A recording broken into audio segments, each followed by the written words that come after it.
First of all, I want to thank you, Wura, for putting up this bootcamp. Thank you, Coach Wura. You are a blessing to us in this bootcamp and to your generation at large. Coach, you are amazing. I love your teaching. I love how you are genuinely teaching us and you genuinely want us all to be successful and to start right. Thank you, Coach Wura. And thank you, Coach Wura, for investing in the next crop of fashion entrepreneurs. Thank you, Coach. Thank you. And so you're a fantastic teacher, being able to break down to the nitty-gritty in the simplest of ways that even a baby would understand and be able to implement. I have never had so much thinking about my business. Like, my eyes are just opening every day to new things. And I'm really grateful for this platform because it has made me to realize that in order to be successful, you have to build systems. It has really been an eye-opening journey for me. I finally understood the power of having clear, standard operating procedures for my business. I have never seen a more consistent person in my life. The kind of way you inspire us, even if we are ashamed to give excuses in the bootcamp. So for me, Wura is a real deal. Go and check her out. Thank you so much, PFA. I'm really proud to, call you my coach. Thank you, Coach Wura. God bless you.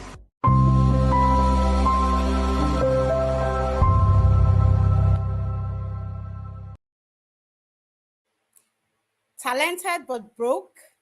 Let's explore why. Welcome to another episode of our Fashionpreneur Daily Fixed.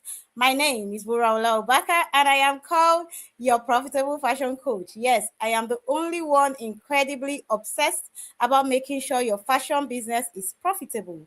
Because if your business is not making money, why are you even in business? So today we're going to be exploring reasons why fashionpreneurs who are skilled, who are capable, who have all the wherewithal to run profitable fashion businesses somehow never break the ceiling, somehow never get into that place where they are actually running fashion businesses that are profitable. Let's start with a story. So I had this mentee, let's call her Aisha. Incredible eyes, incredible hands. She was shipping abroad. She had dresses that were worn by people who we can't even name because of confidentiality. So she had the accolades, she had the customers, she had everything going for her. And from the outside, her business looked very, very, very, very fruitful, profitable. But inside, Aisha was like that duck.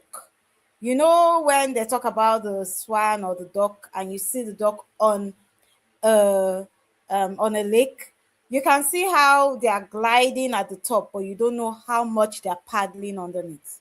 So Aisha was in constant paddle mode. She was always paddling, always paddling. Imagine that you have a beautiful product, clean finish, custom fit, everything. Like people are referring you. If it's not this person sewing for you, where are you? That was Aisha. So she was busy. She was respected. She was complimented, but she was financially unstable. So the question isn't whether you are talented. The real question is, why is your talent not translating into money? That is the real question. Why is your talent not translating into money? So let's explore reasons why your talent may not be translating into money.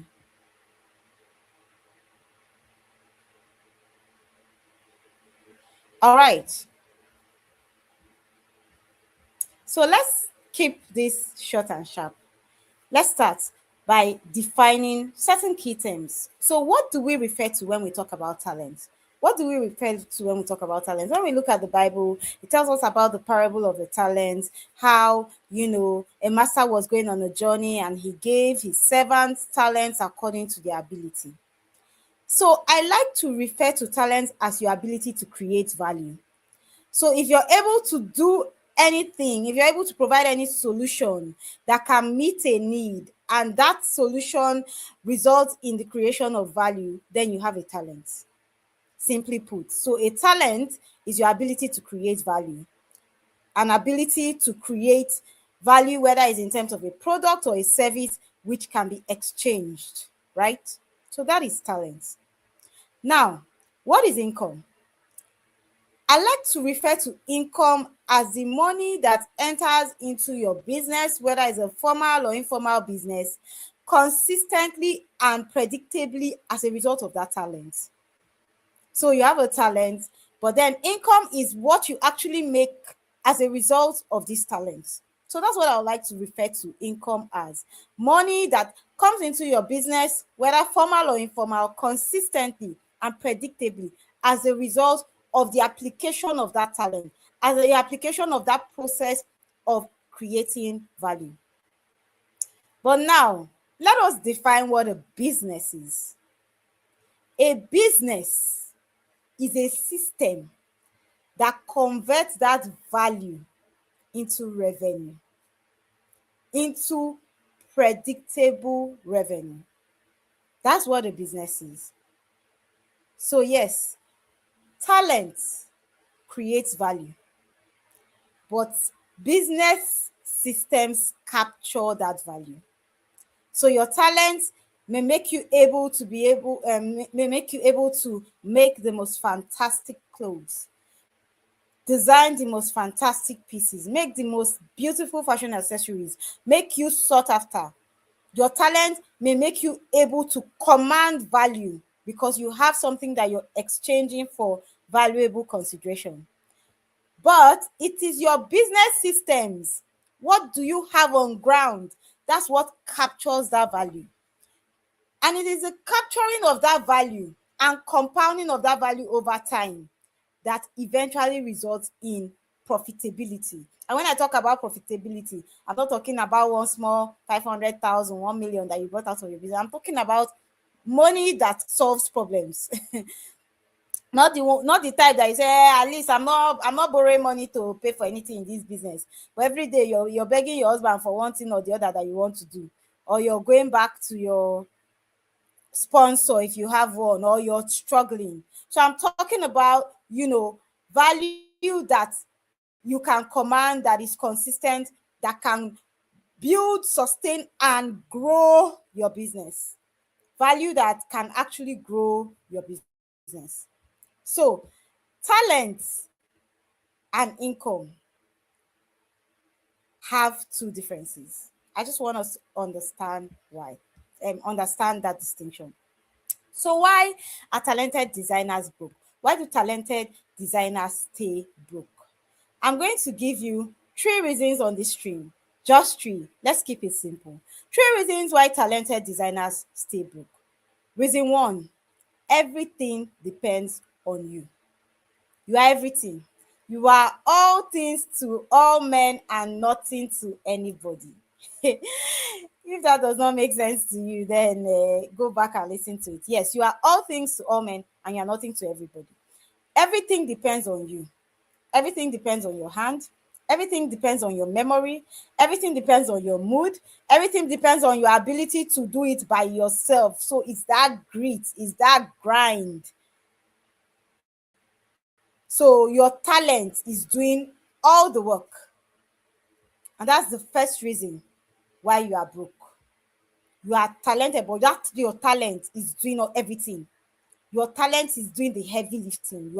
You are right there in the trenches. You are cutting the cloth, you are cutting the pattern, you are going to the market, you're buying the fabric, you are fighting with the suppliers, calling the logistic delivery man, come and carry. Your talent is doing all the work. And guess what?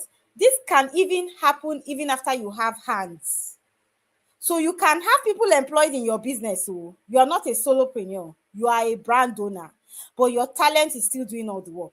Because guess what? Before the order goes out, they have to call you to come and check it. Ma, we are ready to dispatch. Can you come and check it? You have a quality control manager, but you're still checking. You have someone that goes to the market, but you're still checking.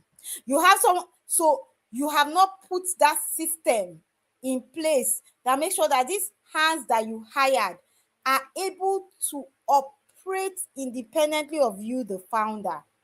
So you and your talent are the bottleneck in your business. So when I say your talent is doing all the work, it doesn't mean that you don't have hired hands. You may have hired hands, and yet your talent is still doing all the work.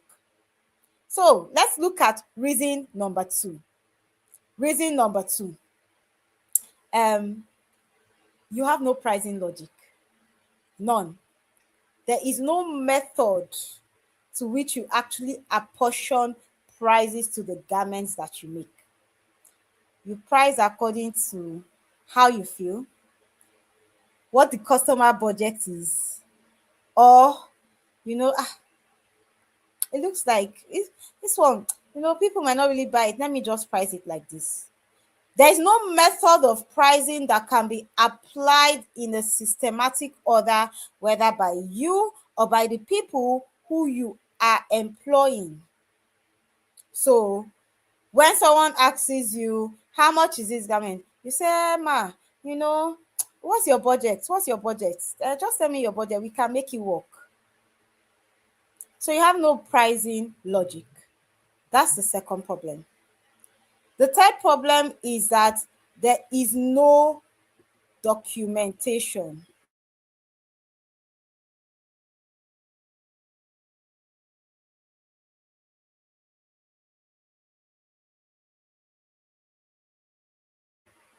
There's no documentation. So you never write anything down. Okay, let me paint this picture for you. You come into your store. You say, what's this thing here? Why am I seeing this thing on? Why did you cut the pattern of this dress? Bring the pattern, let me see. Oh, I've told you, when you want to do this pattern, you need to take the bust, take it up, bring it down, then you now bend it like this. Why did you remember to bend it? It's because you did not bend it. If this is you, if you're on this stream and this is you, let me see you. Let me see you in the comments. So yes, everything that you know, all those things that you know, they are in your head. Everything you know is buried in your head. Buried in your head. There is no system by which you have written this thing down. Nothing is written down. Nothing is written down. Everything is depending on your memory to get done. So guess what? When you are not there and you are that institutional memory, then nothing happens. Everything just pauses. Everything stops. And then for the things that don't stop, you find yourself troubleshooting the same errors every day. Yesterday, you said when you're going to the market, go with a piece of the fabric so that you don't buy the wrong color. True story. This used to be me. So the truth of the matter is that most of the examples that I give on my lives actually used to be me. I used to be that fashion entrepreneur. Imagine that you have a runner who goes to the market and you say, every time you go to the market, make sure you take a swatch of the fabric for which you want to buy the lining or the trim or the thread. Actually take the actual fabric with you, take a big patch, go to the market so that you can match it properly. And yes, you give that instruction orally. And then what happens? They decide that, it's an oral instruction, so I can just go to the market and guess. And then they come back with the wrong color. And then the people in the market say they are not collecting it back. You now say, okay, keep it. We'll just have to buy another one. You now buy another one. That's where your money is going to. Are you seeing it? So yes, we did not have that system by which we do procurement documented. It wasn't documented. There was no role assignment. There was nothing that says, if you don't do this thing this way, this is what happens to you. So it is not an option of whether you feel like obeying that procedure or not. That procedure is standard. That procedure is how things are done here. And if you cannot do it this way, then you know that you are ready for the consequences. And we will not take your permission to apply those consequences, because knowing it, seeing it documented, reading it, and still deciding to do something else meant that you had agreed to those consequences being meted out to you. So yes, when nothing is written down and everything lives in your head, you cannot actually grow a business. You're going to be talented and broke. A business that lives in your head cannot actually grow beyond your energy. Yes, a business that lives in your head cannot grow beyond your energy. Now, let's look at the data. Globally, small creative businesses fail not because of lack of skill, but because of poor systems and financial structure. That's the main reason why creatives fail, and especially in Nigeria and sub-Saharan Africa. So most fashion businesses remain small. They remain micro size because you go to fashion school and you learn the technical skills, but somehow they forgot that fashion was a business and business skills had to be taught. And of course, that's all we do at the PFA. All we do in the PFA is teach you business skills. That's what we do. So talent is common, but structure is rare. And it is that rarity that the market rewards. That rarity is what will keep your customer coming back. Just this evening, we have an SOP at Wura. Wura is my fashion brand. Wura makes classy dresses for confident women. You can always check us out on whatever media platform that you are on, whether it's Instagram, Facebook, YouTube, and TikTok. We are at wura.ng. So we have a standard procedure that when we have birthdays of customers, because we have a customer database, we send out a gift. And if an order comes in close to that birthday, we send out a gift. And so we send out a gift to a customer and she's like, oh, this is so nice. It's such a joyful surprise that I will receive the gift. And so when I see that message, the message actually came in this evening, shortly before this live. I just smiled because, of course, I didn't even know that gift was going out to the customer, but it just showed me the effect of systems. When you have things documented that people can actually refer to and work with, things just happen in a natural way on autopilot without so much friction. So it is that rarity of having a system that people don't have. That's what the market rewards. That's what keeps people coming back. That's what makes you memorable. That's what makes you profitable. That's what keeps people putting money in your pockets. Even scripture recognizes that problem of talent without profit. That's why scripture says that if you see a man who is diligent in his work, seest thou a man diligent in his work, he will stand before kings. He didn't say, seest thou a man diligent. Diligence is important. Yes, diligence is the ability to stay, to, wake up today, tomorrow, and repeat the same processes over and over again. That's diligence, not jumping from one thing to the next. The only way you can create a repeatable process is by documentation. And now you are not just diligent, you are diligent in your work. So you are placing systems in your work that make it possible for you to repeat. That's the diligence. That's the diligence. Faith does not replace structure. Faith works with structure. So when I hear people saying, I'm just praying to God for this my business, I just want God to just prosper it. I hear you saying all that, but I look into your business and I can see as clear as day that your systems are broken. I just smile. Because we want to give God the job that he has put in our hands. He has told us that I have given you the power to create wealth. He gave it to you. He said that when he said grace is already abounding towards you, you already have the capacity, you already have the capability. He has given you that grace, but you're still praying to him for grace. So what will happen? You will find yourself on the mercy line. And the mercy line is what? I will have mercy on who I will have mercy on. But grace is already sufficient for you. So it is you that will activate that grace by your action, by your implementation. So you don't put structure in your fashion business, but you want God to just make a miracle. Jehovah sharp, Jehovah overdo. But even scripture follows systems. That is why I always say it. I said, God is so systematic. When you look at everything he did or he does, start from creation. He had a system. He didn't put man before he created other things.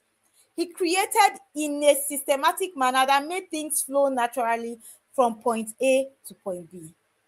You don't do that, you create chaos. If we look at when the tabernacle was being built, he created systems. He gave Moses detailed to the last thing of how that tabernacle will be built. You don't put in systems, you are wasting time. So if the God that we pray to is a God of systems, why do we think that he can profit us without us putting in those systems? Why? So now let's shift.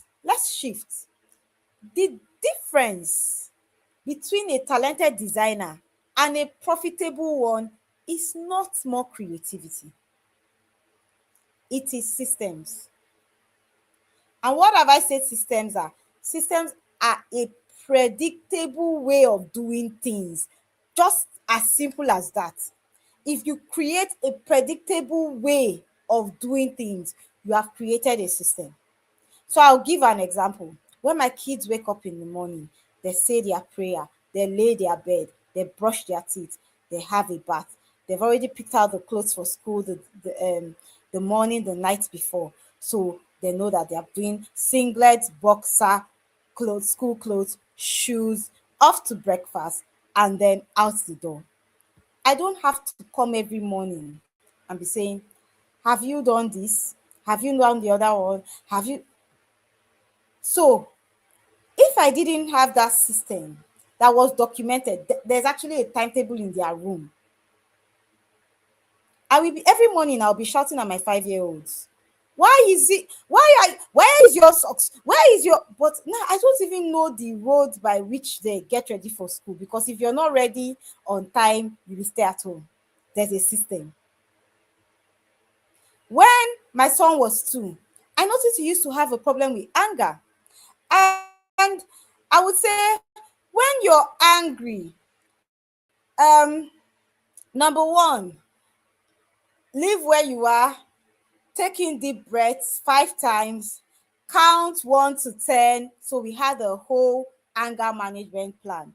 But that anger management plan was vocal, oral. So I will notice that I will tell my son every time, this is what you do when you're angry. And guess what? He will repeat it to me. I'll say, what do you do when you're angry? And he repeats it to me. But when he's angry, he did the exact opposite. And then it escalated to a point that he'll be angry and he will hit a chair. One day he broke an artwork I had on the wall, and that was the day I said, okay, it's enough. Come. So we sat down, and all those things that he used to recite, we documented it. I said, Odera's anger management plan, number 1. He wrote it. Number 2, then he couldn't read, so we illustrated what he was supposed to do. And from the day that anger management plan went up on his wall, and it is still on his wall, that was the end. Because what now started happening, every time he found himself angry, he went straight to his wall. He read through it and he did the exercises. And when he was calmer, he came back to the book. And that's the power of creating something that is reputable. So, what is our take home today? Yesterday, I gave a task that pick one thing in your business, the one thing that stresses you out so much, the one thing you find yourself constantly talking about, and create a documentation system. Go back to yesterday's live and actually look for it. You want to actually do that exercise. It will help you so much. So today we are expanding on it, and we are saying create 4 systems. Let me tell you 4 systems that everything is for. Number 1, you need an order intake system, because yes, we care about the money.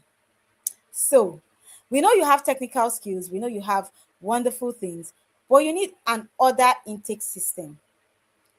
A system that when leads are generated and they come and they want to order, what's the process? From the time someone says good morning or good afternoon in the DM, how does that thing move up onto the order is entered. So you need that system. Production workflow system. So from the time that you have decided that you want to do a collection, what's the process? What's the system? How many units do you have per collection? Do you do full collections or do you do drops? If you're doing drops, what do you do per drop? What constitutes a drop? You need to actually have these systems. You need to have a pricing system. How are prices arrived at in your fashion business? How do you put prices on a dress? So if you're not around and they had to apply a pricing formula, would they be able to apply it independent of you, or do they need to call you and say, hey ma, how much is the price of this dress? You know, again, this used to happen to me. So then they'll make a dress, they'll take it out of production, they'll take it to the rack, and then maybe a customer now goes in store and they're calling me, ma, there's no price on this dress. It just came out, but a customer came and she saw it and she wants it. How much should we sell it for? Because there was no system. So as it was coming out of production, because I was not around to do the costing, they didn't know how to cost it and how to price it. But, you know, after I became tired of receiving those calls, I created a costing SOP. So I created a costing SOP. So now there's a pricing system that is applied. Whether I'm there or I'm not there, you're not calling me to ask me how much is a dress, because you know. And then there is an SOP for how much you can give for discounts. How is it applied? What's the threshold? What's your approval limit? When should you escalate? All those things are actually documented. So look at a pricing system. I've talked about an order intake system. I've talked about a pricing system. Now I'm talking about a production workflow. How does your production happen? The next thing you want to look at is a quality control system. And your quality control system is so important, because that's your last line of defense before your product gets to the final consumer. You want to make sure that system is watertight. Until these things are written down in your business, you will leak money. You will keep asking yourself why you are walking like an elephant and eating like an ant. You will keep asking yourself, why is it that I keep walking like an elephant and eating like an ant? So take that as 4 systems that turn talent into income. An order intake system, a pricing system, a production workforce system, and a quality control system. So let's flip the script. Imagine if every time a decision had to be made, they didn't have to call you.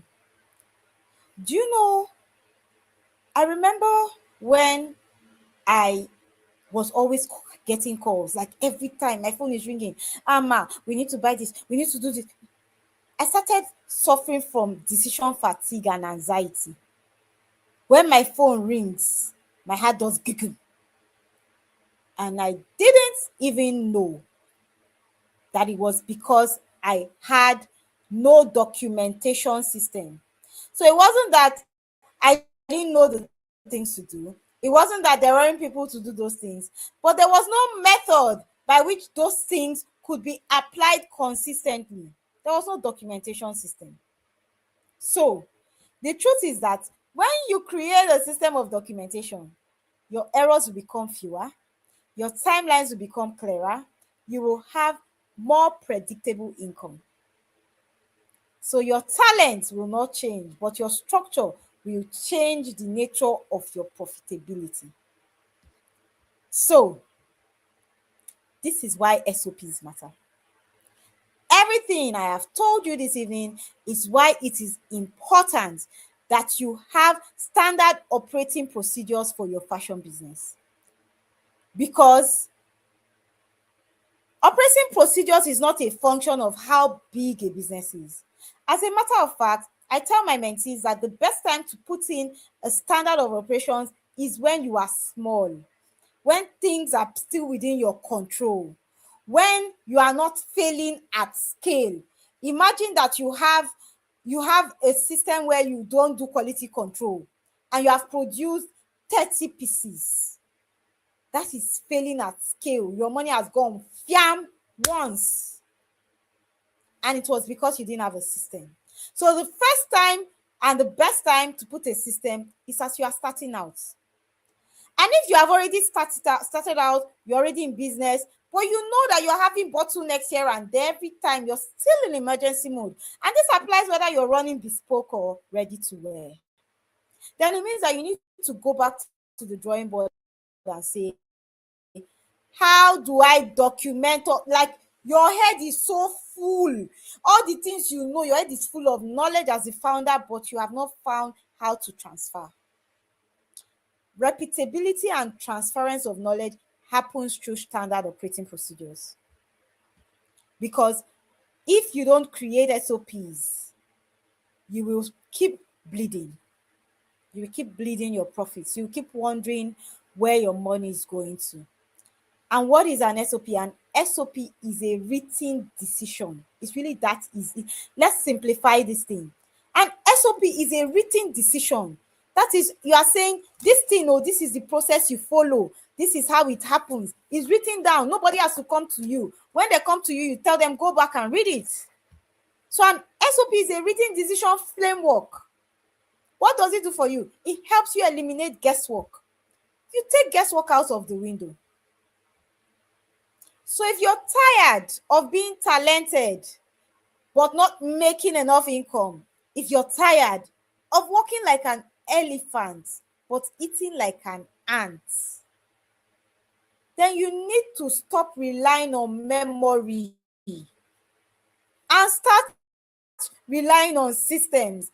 I remember when I used to tell my staff, I would say, there's a system in the store that, when instructions are being given, they are documented. So even if I came in as a founder and I was given an instruction, it must be documented and entered into our documentation system so that there's a paper trail of what was said. And so most times when you have people come in, I'm talking and they're looking at me and I'm like, okay, your brain is a typewriter, right? If it's not documented, it didn't happen. That is it. If it's not documented, it didn't happen. And that is why I have created, or I am creating, I've created, we're still creating it. We have finished creating it. We're formatting it now. I've created the Fashionpreneurs SOP Vault. And the first thing in that SOP Vault is the founder decision-making SOP. Because all these decisions we make, there needs to be a way that we can train our staff on what decisions to make per time. I found that, you have a lot of SOPs that deal with operations, but because you are still the one that they are coming back to for the decision, it's still not working. So in the vault that we've created, the first thing there is the founder decision-making SOP. How are you going to pass that decision-making to people that are on your team? So there are many of you've hired people, but you are still the one making every decision. It'd be like saying you hire people, but nothing happened. Nothing happened. You're still as stressed. And it's because you are suffering from decision fatigue. You are constantly making all the decisions. There's no threshold before something gets escalated. And so that is why that founder decision-making SOP is so key. I looked through, things that I struggled with personally as a fashion founder, even when I started creating SOPs, and I said, what's that singular thing that if I create, it will make every other SOP make sense? So if you have ever bought an SOP bundle in your life, this is not the one that you bought. That bundle is now available for pre-order. And if you want it, drop a comment in the comment section. We will put the link to the pre-order link to our seller store by tomorrow. That bundle would save your time, your money. It will save how your brain just feels chaotic because you are just constantly thinking about things that you have no business thinking about. So you have no time to actually do strategic thinking for growth of your business because you are too busy thinking about the operations, the little things. Not that they don't matter, but they don't matter for the founder. That's not your job, especially when you started employing. So what do? You are talented. That's not in doubt. 100% for sure you are talented. But the question is, are you structured enough to be profitable? Talents open doors, but it is systems that keep those doors open. Thank you for joining us on today's episode of the Fashionpreneur Daily Fix. Tomorrow we'll be here, same time, same station, 8 p.m., where we'll be sharing another interesting topic which we battle with as fashion founders. My name is Wura Olaubaka. I am the lead coach at the Profitable Fashionpreneur Academy. And at the Profitable Fashionpreneur Academy, we are obsessed with making sure your fashion business is profitable. We provide tools, we provide accountability systems in boot camps to ensure that you stay profitable all the time. And as always, I'll leave you with this. If your fashion business is not making money, then why are you even in business? Have a good evening, fashionpreneurs, and I will see you tomorrow.